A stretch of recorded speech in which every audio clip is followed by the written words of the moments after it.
Russell Wilson, I can tell you this, isn't happy with Pete Carroll. He likes his teammates. He likes Seattle. It's a Pete Carroll thing. The offense is outdated. Analytic people for several years now have rolled their eyes at the Seahawks offense. That's not my opinion. I've had three different Seattle players tell me they feel like they're running a 1980s offense. Since the death of Paul Allen, Pete Carroll has unquestioned power. In my opinion, it's a lopsided franchise where the coach has too much power over the playbook, has too much power over his quarterback, has too much power over the franchise, and too much power over John Snyder. The offensive line has been suboptimal since they traded away Max Unger, a very talented center, and Russ doesn't believe he is given the respect he deserves. And the bigger issue is, let's say Andy Reid was struggling with Mahomes. Andy Reid could still point to that offense and go, look what I'm doing. When Bill Belichick and Brady had their prickly moments, Belichick's defense was still great. What is happening in Seattle is the offense is outdated, but the defense is no good, and that's Pete's specialty. In the last 5 years, Seattle's defense has gone from 5th to 11th to 16th to 26th to 22nd. And too often, Russell Wilson feels like a life preserver for a franchise that can't stop anybody. And what you're having now, and I will say this, it is a little bit of a Tom Brady effect. Because Brady wins the Super Bowl, you got two things happening. Teams are now saying, oh, all we need is a quarterback. Just give us Carson Wentz and Matt Stafford, and that's happening. But here's the second thing that's happening. Guys like Russell Wilson are saying, the hell. Look at Brady's defense. Look at Brady's weapons. Brady went out and he got Gronk and he got Leonard Fournette. Brady and Antonio Brown. So you got two things working here with Russell Wilson, who's a top 5 quarterback. You got teams looking at what Brady did and they want to upgrade at quarterback. That'll solve all our issues. San Francisco's like 26-6 with Garoppolo. Get rid of that bum. We'll never lose another game. Be careful about that.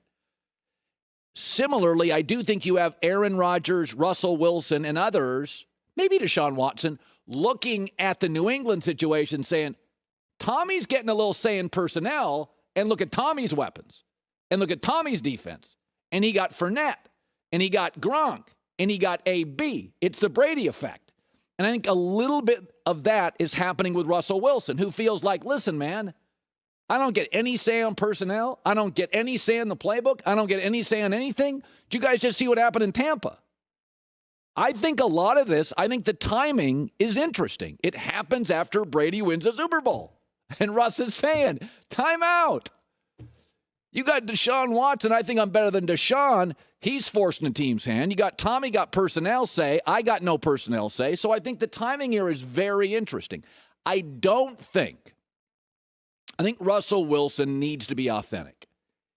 He's falling into a little trap of being Andrew Luck. And I'm glad he came out on Dan's show and other shows and had strong opinions. You got to be authentic about this stuff. If you're unhappy, say it. But here's the situation in Seattle to me. I think Pete's got too much power. Pete doesn't want to relinquish it. And Russell Wilson has earned the right to say more than go Hawks. He is no longer this plucky, small, unique third-round pick. He's a top 5 quarterback in this league, running an outdated offense, who has virtually no say. And I'm not saying they've got to be Tampa Bay with Tommy, but he deserves more than he's getting. I think this relationship has gotten more strained as Russell has gotten higher paid and has more power, and that is making some people like Pete Carroll less comfortable. I don't think this is a great relationship. I don't think Russell Wilson's going to get traded. I've been told he's not going to get traded, but it's fluid.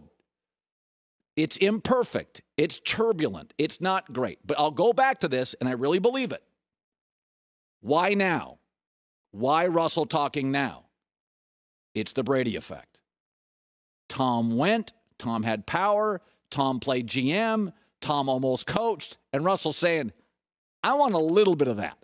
I'm not saying I got to have all of that, but I want a little bit of what Tom's getting because I think I'm in his class. And I don't think he's wrong. So J.J. Watt is now on the market. He gave up $17 million. I'm done. Green Bay is where he should go. I don't know if it's the best schematic fit, but I know that Green Bay needs to create momentum. They're like a bar stool missing a leg. There's 3 ways you can create great teams. Tampa used all of them. You can draft, and then there's trades, and then there's free agency.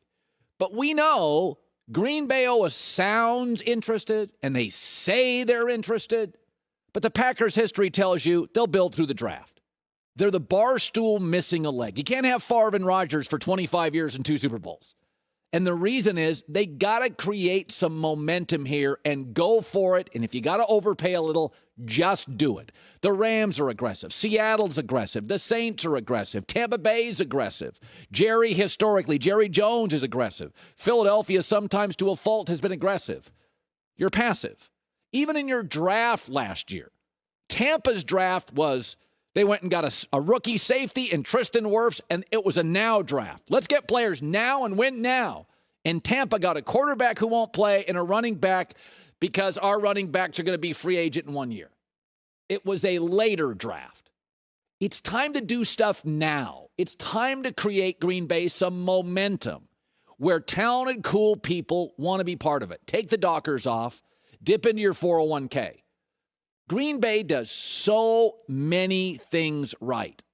They live below their means. They put money away. Sometimes you got to go on a cruise you can't afford. You got to book first-class tickets to London way over your budget. You got to live a little.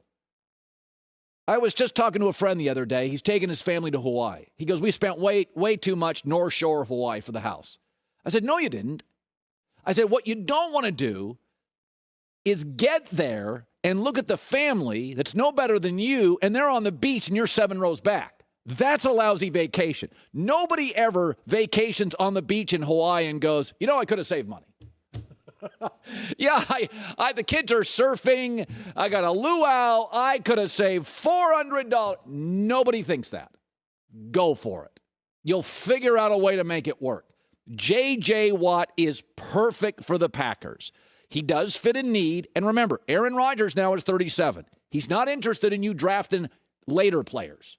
He wants what Tom's getting, now players, in the draft and in free agency. Gronk doesn't have much left, but he had enough left to make a big catch in the Super Bowl.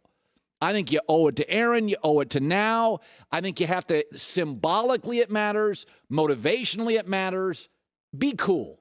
Be the cool bar. Don't walk past Green Bay and always feel like, not a lot of juice.